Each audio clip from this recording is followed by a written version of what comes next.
안녕하세요, 로켓입니다. 이번 주는 코스피 지수 먼저 보고 넘어가실 건데요. 11월 중순부터 시작해서 2450에서 2550에 박스의 상단에 지수가 위치하면서 이번 주 장 마감을 하였는데요. 이번 주는 일봉으로 봤을 때 갭이 크게 뜨면서 움직였었는데, 이러한 것은 외국의 지수나 아니면은 재료의 영향을 받아서 이렇게 갭을 크게 띄었다는 것을 알 수 있었고, 두 번째 또 특징은 이렇게 기관과 외국인의 수급이 개인을 앞질러 섰다는 것이었습니다.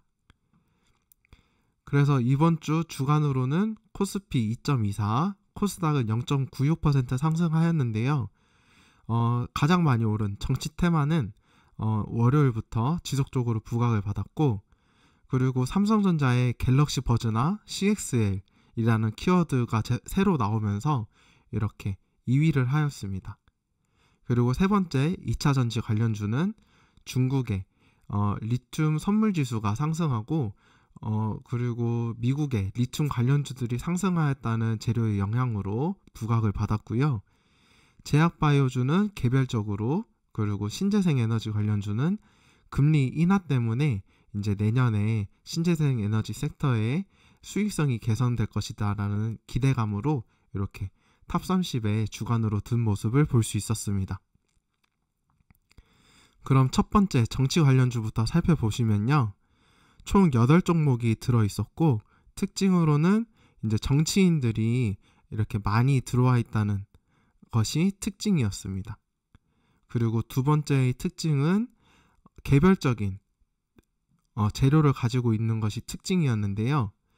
와이즈버즈 같은 경우에는 메타 관련주로 이전에 움직인 적이 있었는데, 이번에 메타에서 유럽에 진출한다는 소식 때문에 또 한 번 이 소식에 부각을 받았고, 또 하나는 지분 관계로 네이버 관련주로도 묶여 있는 것이 특징이었습니다. 그리고 두 번째 특징적인 종목은 이번 주 가장 많이 상승한 와이더 플래닛인데요. 이 종목 같은 경우에는 4번 상한가 중에 3번 점 상한가를 갔다가 하루 이렇게 거래 정지를 먹고, 거래 재개날 다음날 이제 금요일에 이렇게 점 상한가를 간 모습을 볼 수 있는데요.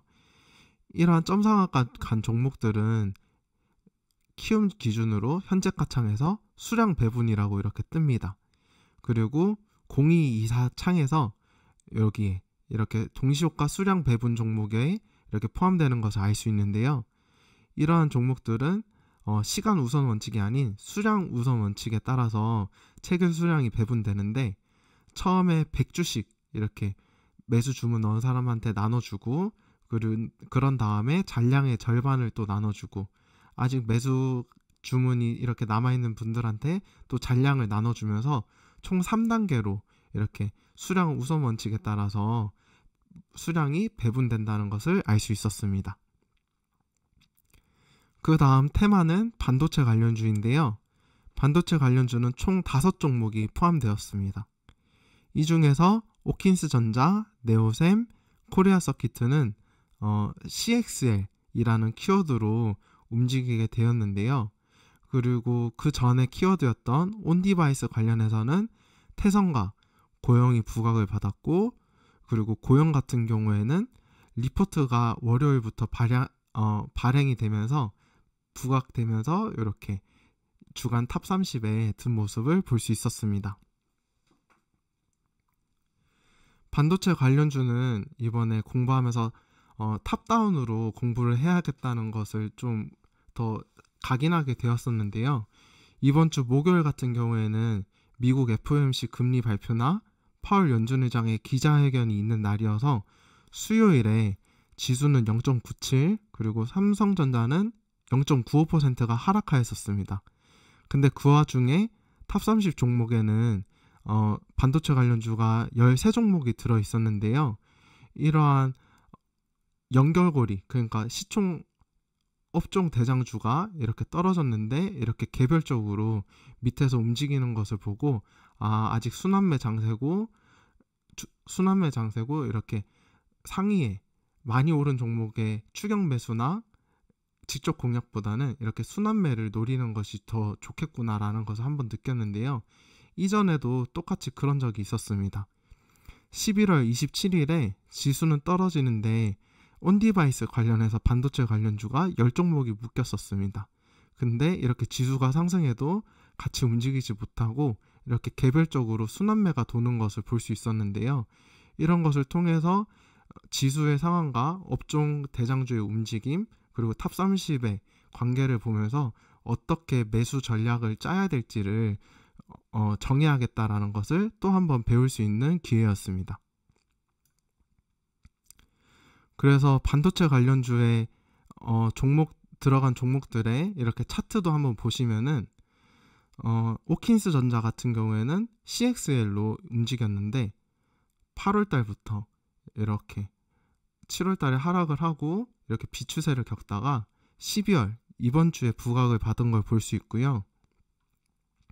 네오셈 같은 경우에도 이렇게 이번 연도에 8월 달부터 이렇게 비추세를 그리다가 12월에 이렇게 상승한 것을 볼 수 있고, 그리고 태성 같은 경우에도 이렇게 12월에 들어서 많이 부각받은 것, 그리고 리포트도 발행되었던 고영은 이렇게 역배열에서 정배열 진통 과정을 겪고 있으면서 그리고 기관의 수급이 이렇게 좋아진 것을 볼 수 있었고요.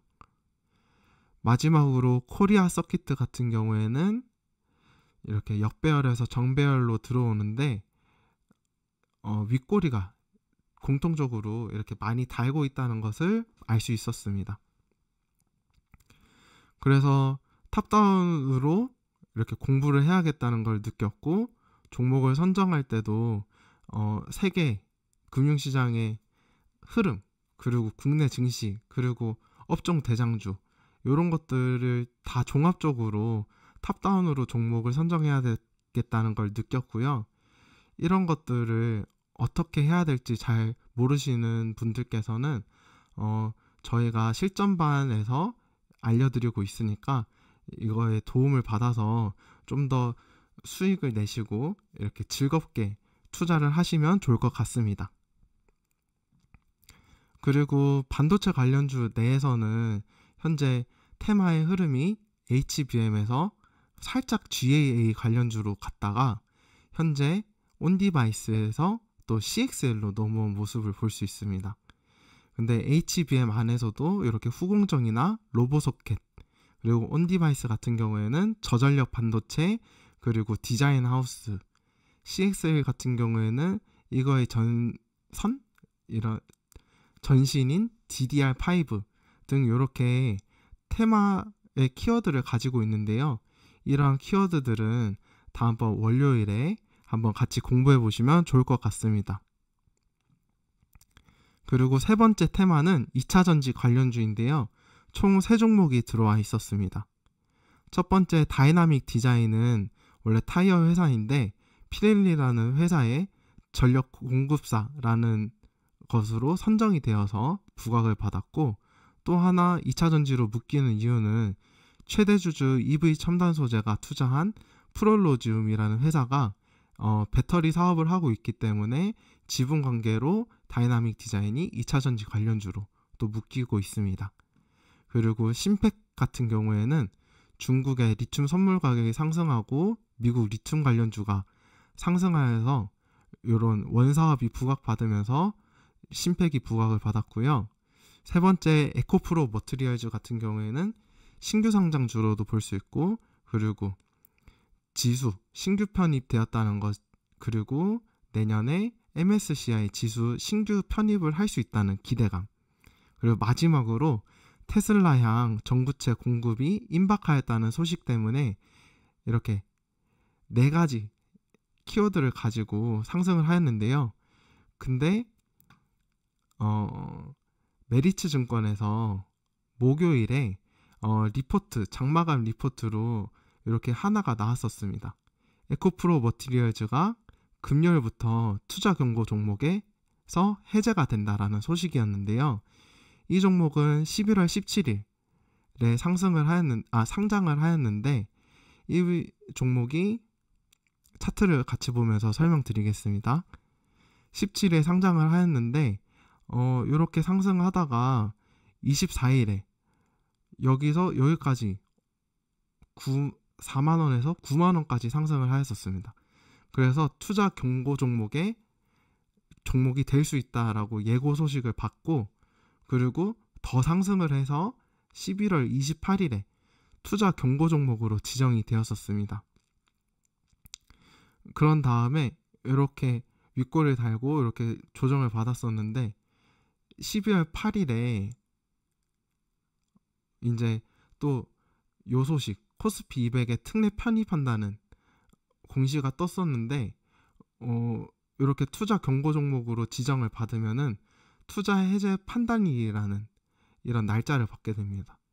그래서 요 날짜 기준으로 3가지 기준을 넘어서야지 이제 투자 경고 종목에서 해제가 되어서 투자 주의 종목으로 격하가 되는데요.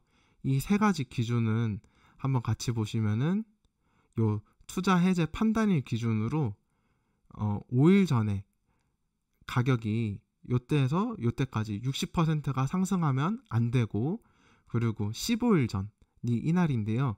이날의 종가가 투자 해제 판단일의 종가보다 2배가 되면은 안 됩니다. 100% 이상 상승하면 안 되는데 그거를 또 충족을 하였었습니다. 왜냐하면 74,800원에서 14,200원까지 갔으니까요.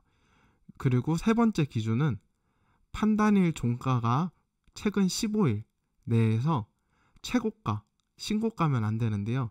근데 이게 걸렸었습니다. 이때가 제일 높은 가격이었어서 12일, 13일 요때까지 좀 지켜보다가 14일에 처음으로 이제 종가가 오르지 않고 끝나서 이제 투자 경고 종목에서 해제가 되었습니다. 투자 경고 종목에서 해제가 되고 투자 주의 종목으로 격화가 되었는데요. 근데 투자 경고 종목으로 선정이 되면 이제 위탁 증거금 100%로 신용융자로 매수를 할 수가 없습니다. 그래서 개인들 같은 경우에 이렇게 요때 해제가 되면서 매수가 가능해져서 요때 수급이 들어올 수도 있다. 그리고 이렇게 박스권을 그리고 투자 경고 종목이라서 이제 기관이 많이 매수를 못했는데 이제 기관이 매수세가 들어올 수 있다라는 것이 좀 이 리포트에서 말하고 싶은 요지였는데요.